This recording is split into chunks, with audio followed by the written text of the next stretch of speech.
Good morning बच्चों, शुभ प्रभात। कक्षा 3, 4, 5, 6, 7 के लिए हम हिंदी व्याकरण पढ़ेंगे। उसका पहला चैप्टर है, पहला पाठ है भाषा। कक्षा क्लास 3, 4, 5, 6, 7 के लिए।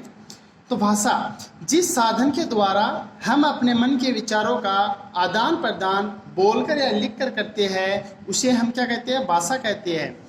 किसी भी साधन के द्वारा हम अपने जो मन के भाव होते हैं, विचार होते हैं, उनका आदान प्रदान बोलकर या लिख कर कर देते हैं उसे हमें भाषा कहते हैं। भाषा के दो भेद होते हैं। लिखित भाषा जिस साधन के द्वारा हम अपने मन के विचारों का आदान प्रदान पढ़कर या लिख कर करते हैं उसे लिखित भाषा कहते हैं। पढ़कर और लिख कर करते हैं उसे तो लिखित भाषा कहते हैं, और बोलकर और सुनकर करते हैं उसे मौखिक भाषा कहते हैं।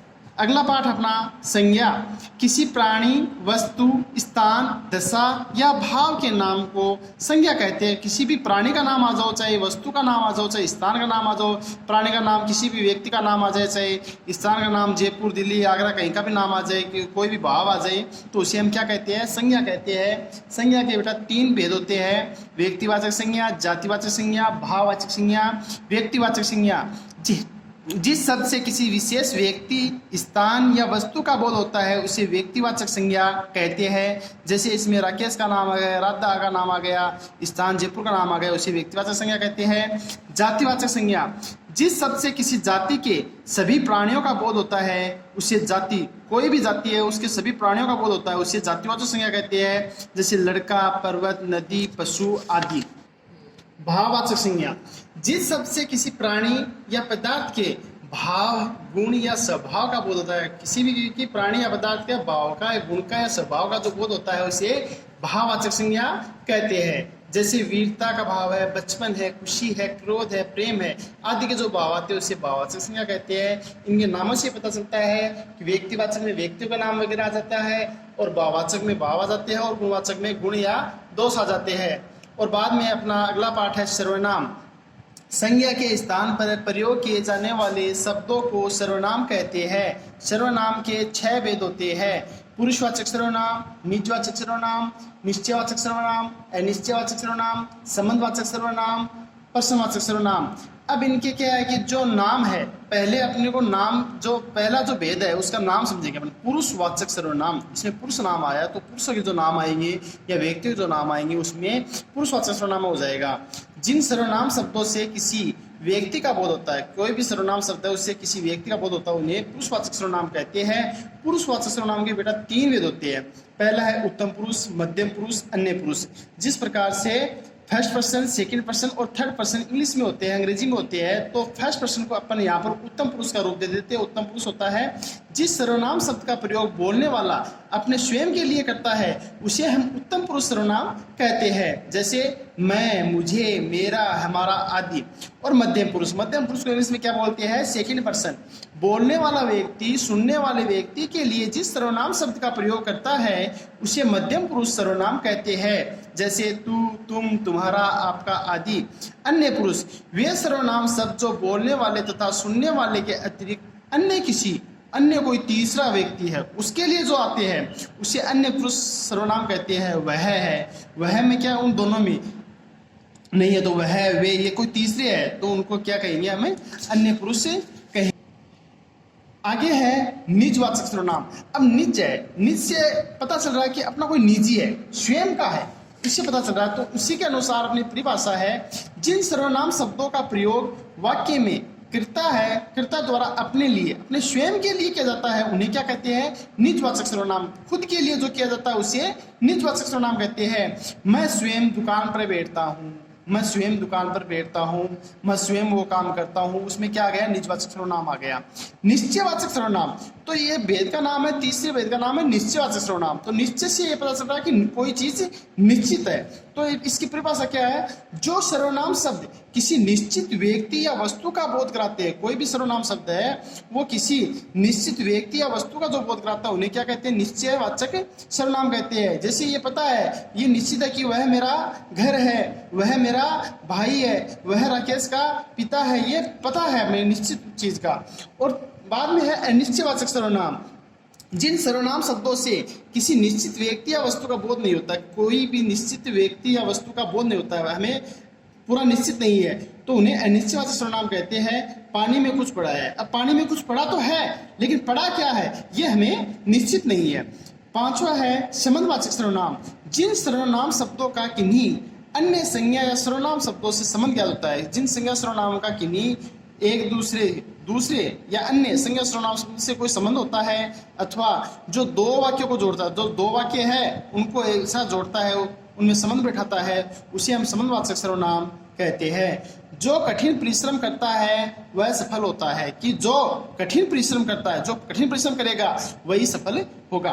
प्रश्नवाचक सर्वनाम, अब प्रश्न का हमें पता है कि क्वेश्चन पूछने वाला, तो इससे हमें पता चल रहा है कि जिन सर्वनाम शब्दों द्वारा किसी प्रश्न का बोध हो वे प्रश्नवाचक सर्वनाम कहलाते हैं। जैसे यह पुस्तक किसकी है, इसमें प्रश्न पूछा गया है कि यह पुस्तक किसकी है। अगला पाठ अपना विशेषण। तो अपन ने बेटा संज्ञा और सर्वनाम अपने समझ लिया है। क्या है कि यहाँ पे लिखा है कि राम बहुत अच्छा लड़का है, राम बहुत अच्छा लड़का है, तो राम है, राम किसी व्यक्ति का नाम है, तो ये क्या हो गया, संज्ञा हो गया। और बाद में मैंने सर्वनाम बताया था, संज्ञा के स्थान पर, इस राम के स्थान पर जो शब्द आएगा वह क्या कहलाएगा, सर्वनाम कहलाएगा। तो यहाँ पर आ गया वह बहुत अच्छा लड़का है।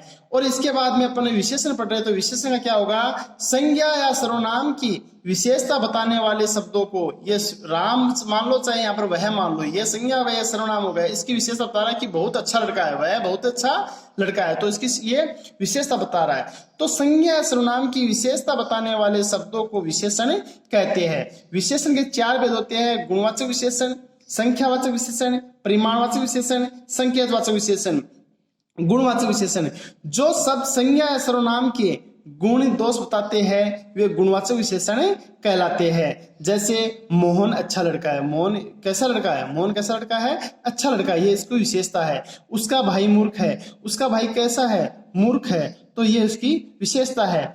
अगला है बाद में संख्यावाचक विशेषण, इस शब्द से पता चल रहा है कि संख्याओं का बोध कराएगा, ये भेद है, ये विशेषण की संख्याओं का बोध कराएगा। जिस शब्द से संज्ञा सर्वनाम की निश्चित या अनिश्चित संख्या का जो बोध कराता है वह संख्यावाचक विशेषण कहलाता है। जैसे सोहन के 4 पुत्र है, सोहन के 4 पुत्र है, कक्षा 5 में 20 छात्र है, इसी प्रकार से इनमें संख्याओं का बोध करा रहा है। और अगला अपना परिमाणवाचक विशेषण है। परिमाण से हमें पता चल रहा है कि कोई भी चीज है, कुछ भी सामान है, वस्तु है, उसका परिमाण बताया जा रहा, मापतोल बताते हैं, उसे परिमाणवाचक विशेषण कहते हैं। तो उसका जिन शब्दों से किसी वस्तु के परिमाण अर्थात मापतोल का बोध होता है वे परिमाणवाचक विशेषण कहलाते हैं। जैसे 2 मीटर कपड़ा लो, 2 मीटर इसका परिमाण आ गया, मापतोल आ गया।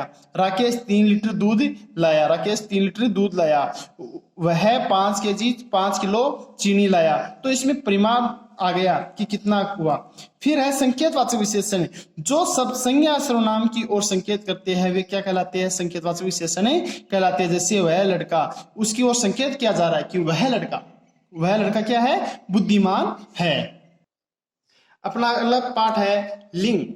शब्द के जिस रूप से किसी संज्ञा या सर्वनाम के पुरुष या स्त्री जाति के होने का पता चलता है, कि किसी भी सर्वनाम या संज्ञा से किसी भी शब्द से क्या है कि पुरुष या स्त्री जाति को होने का पता चलता है, उसे क्या कहते हैं, लिंग कहते हैं। लिंग के 2 भेद होते हैं, पुल्लिंग और स्त्रीलिंग। पुल्लिंग किसे कहता है, शब्द के जिस रूप से किसी संज्ञा या सर्वनाम के पुरुष जाति होने का पता चलता है उसे पुल्लिंग कहते हैं। और स्त्रीलिंग, शब्द के जिस रूप से किसी संज्ञा या सर्वनाम के स्त्री जाति होने का पता चलता है उसे स्त्रीलिंग कहते हैं। तीनों की जो परिभाषा है वो बेटा सेम है, इसमें केवल इसमें तो ये आ गया है कि पुरुष या स्त्री जाति का, और बाद में पुल्लिंग होगा तो उसमें अकेला पुरुष जाति आ जाएगा, और स्त्रीलिंग होगा तो अकेला स्त्री जाति आ जाएगा। और अपने को क्या शब्दों से पता चल जाता है कि शब्दों से पता चलता है कि ये पुरुष जाति का है या स्त्री जाति का। जैसे पुत्र से पता चल रहा है कि ये पुल्लिंग है, और पुत्री से पता चल रहा है कि ये स्त्रीलिंग है। तो उसी प्रकार से पुत्र का पुत्री, युवक युवती, घोड़ा घोड़ी, नौकर नौकरानी, पड़ोसी पड़ोसीन, सेठ सेठानी, पति पत्नी, कवि कवियत्री, हाथी हथिनी, माली मालिन, पिता माता, लेखक लेखिका। ये सारे उदाहरण है, ये आपको लिखने भी है और याद भी करने हैं। हाँ, अपना अगला पाठ है शब्द वचन। शब्द के जिस रूप से किसी संज्ञा या सर्वनाम के एक या एक से अधिक होने, कोई भी संज्ञा सर्वनाम है उसके एक या एक से अधिक होने का पता चलता है, उसे वचन कहते हैं। वचन के भी दो भेद होते हैं, एक वचन और बहुवचन। तो एक वचन में तो एक का पता चलेगा और बहुवचन में एक से अधिक का पता चलेगा, उसे बहुवचन कहते हैं। और हमें उदाहरणों से भी पता चल जाता है, शब्दों से पता चल जाता है कि एक वचन है या बहुवचन है। एक वचन लड़का लड़के, बेटा बेटे, सड़क सड़के, पंखा पंखे, घोड़ा घोड़े, लोटा लोटे, रात राते, बात बातें, लता लताएं, माता माताएं। इसी प्रकार से ये पूरे जो आपको है ये सारे उदाहरण बेटा आपको करने हैं और याद भी करने हैं। अपना नेक्स्ट चैप्टर विलोम शब्द। हाँ, विलोम शब्द। विलोम शब्द का अर्थ है विपरीत अर्थात उल्टा।